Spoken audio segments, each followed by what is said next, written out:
আজ আমরা কথা বলবো ভারতের নাম করা একজন সোশ্যাল মিডিয়া ইনফ্লুয়েন্সার ধানিশ জাহানের রিলেশন নিয়ে। আর এই রিলেশন কোনো সাধারণ মেয়ের সাথে নয়, সে হলো আমাদের সবার প্রিয় আরেকটি পাবলিক ইনফ্লুয়েন্সার আরিশপা খান। এই ভিডিওতে জানবো তাদের রিলেশন কেমন ছিল এবং কত দিনের ছিল, আর কিভাবে তাদের পরিচয় হয়, আর কিভাবে দুজনের কথা সবার কাছে উঠে আসে।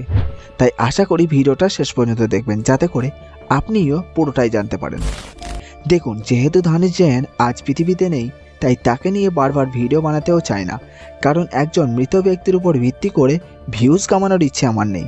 কিন্তু আপনাদের মধ্যে অনেকজন কমেন্ট করে বারবার জিজ্ঞাসা করে ধানিশ আর আরিশপা খানের সম্পর্কের কথা, তাই আমি এই ভিডিওতে তুলে ধরছি। আশা করি আপনাদের ভালো লাগবে, তাই শেষ পর্যন্ত দেখার অনুরোধ রইল। চলুন তাহলে শুরু করা যাক। ধানিশ ভাই কতটা ফেমাস ছিল এটা আশা করি আমরা সবাই জানি, তাই সেই বিষয়ে বেশি কথা বলতে চাই না। আর আরিশপাও এখন বর্তমানে কতটা পপুলার এটাও আশা করি আপনারা সবাই জানেন, কিন্তু এই দুজনের পরিচয় কি করে হলো এটা অনেকেই জানেন না। এই পরিচয় ঘটা শুরু হয় 2017 শেষের দিকে। তখন ধানিশ ভাই বেশ পপুলার ছিল তার ব্লগ ভিডিওর জন্য ইউটিউব চ্যানেলে, এবং তার সাথে সাথে ইনস্টাগ্রামও বেশ পপুলার ছিল। তারপর যখন ভারতে মিউজিক্যালি এবং লাইকি অ্যাপ আসে, তখন সবাই শর্ট ভিডিও বানাতে শুরু করে এই অ্যাপসগুলোতে। সেই সময় ছেলেদের মধ্যে ধানিশ ভাই সব থেকে কম সময়ে টিকটকে 5 লক্ষেরও বেশি ফ্যান ফলোয়ার গেইন করেছিল। এই দেখে আরিশপা খান ধানিশ ভাইকে ফলো করতে শুরু করে। আরিশপা বলে, তার হেল্পিং নেচার দেখে আমি তাকে ফলো করতে শুরু করেছি, কিন্তু আমার মনে হয় ধানিশ ভাইয়ের ফ্যান ফলোয়ার দেখেই ধানিশ ভাইকে আরিশপা খান ফলো করতে শুরু করেছে। আপনার কি মনে হয় নিচে কমেন্টে অবশ্যই জানাবেন। আরিশপা খান যখন ধানিশ ভাইকে ফলো করতে শুরু করে, তখন ধানিশ ভাইও আরিশপাকে ফলো ব্যাক করে। তারপর দুইজন ডিএম করতে শুরু করে। এইভাবে কয়েক মাস যাওয়ার পর তারা খুব বেশি ক্লোজ হয় এবং ভিডিও কল করতে শুরু করে। এইভাবে দুজন একে অপরের সাথে বেশ ফ্রেন্ডলি হতে শুরু করে, আর এইভাবেই দুজন একে অপরকে মনের কথাও খুলে বলতে শুরু করে।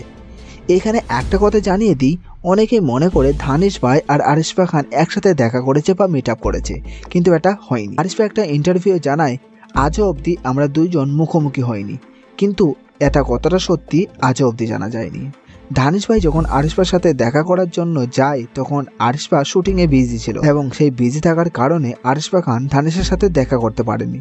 তার কিছুদিন পর আরিশপা খান লখনউ চলে যায়। ঠিক সেই সময় ধানিশ ভাই কার অ্যাক্সিডেন্টে মারা যায়।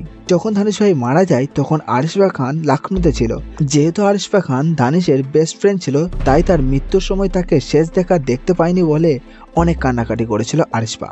অনেকেই মনে করে ফ্যাম পাওয়ার জন্য কান্নাকাটি করেছে বা নাটক করেছে, আবার অনেকেই মনে করে যেহেতু তারা খুব ভালো বন্ধু ছিল কিংবা একে অপরকে ভালোবাসতো, তাই মনের দুঃখে কান্না করেছে বা খুব বেশি কষ্ট পেয়েছে তাই কান্না করেছে। আপনার কি মনে হয় কোনটা ঠিক? নিজে কমেন্টে অবশ্যই জানাবেন। এবার যেহেতু ধানিশ ভাই পৃথিবীতে নেই, তাই আরিশপাকে যদি কেউ জিজ্ঞাসা করে ধানিশকে কি তুমি ভালোবাসতে, তখন সে বলে সে আমার বেস্ট ফ্রেন্ড ছিল, আর তাকে আমি আমার ভাইয়ের মতো দেখতাম, আর সেও আমাকে নিজের বোনের মতো দেখতো। बात शुरू हो गई तो उसने मुझे अपना छोटी बहन बोलता था और मैं उसको अपनी बड़ी भाई बोलती थी। तो वही था, हमारा वहीं से बात स्टार्ट हुई एंड सब जो हम कॉल पे वीडियो कॉल। এবার যেহেতু এখন বর্তমানে ধানিশ ভাই নেই, তাই আরিশপা যেটা বলবে সেটাই আমাদের মানতে হবে। এমনকি আরিশপা এটাও বলে ধানিশের গার্লফ্রেন্ড আমি নই, অন্য কেউ আছে, যাকে আমি এবং ধানিশ দুজনেই পপলু বলে ডাকতাম। এটাও কতটা সত্যি এখনো অবধি জানা যায়নি, কিন্তু ওই যে বললাম ধানিশ ভাই আজ নেই, তাই আরিশপা যেটাই বলবে সেটাই আমাদেরকে মেনে নিতে হবে। তাই মোট কথা এটা যে ধানিশ ভাই আরিশপাকে ভালোবাসতো কিনা এটা ঠিক নেই, কিন্তু আমার মনে হয় আরিশপা ধানিশ ভাইকে ভালোবাসে। তা না হলে একজন বন্ধুর সঙ্গে ভিডিও কল করা এবং সেগুলোকে সেভ করে রাখা, এটা কি কোনো বন্ধু করে? আমার তো মনে হয় না কোনো বন্ধু এরকম করবে। আর যদিও করে স্মৃতি হিসাবে সে একটা করতে পারে, তা বলে কি সবগুলো ভিডিও কলিং কি সেভ করে কেউ রাখে? আপনার কেমন হয় নিচে কমেন্টে অবশ্যই জানাবেন।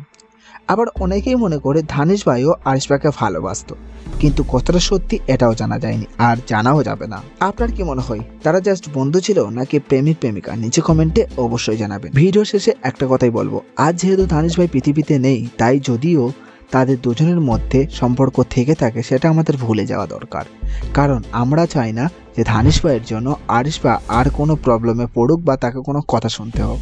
কি বললাম, ঠিক বললাম তো? আপনার কি মনে হয়? ধানিশ ভাইয়ের ফ্যান হিসাবে আপনার তো এইটুকু ভাবনা চিন্তা করা উচিত, তাই না? আজ আরিশপা খান যেই পজিশনে আছে সেখানে সে ভালো থাকুক, তার জন্য অনেক শুভকামনা রইল। আর ধানিশ ভাই এখন বর্তমান সময়ে যেখানে আছে সেখানে ভালো থাকুক, তার জন্য দোয়া ও প্রার্থনা রইল।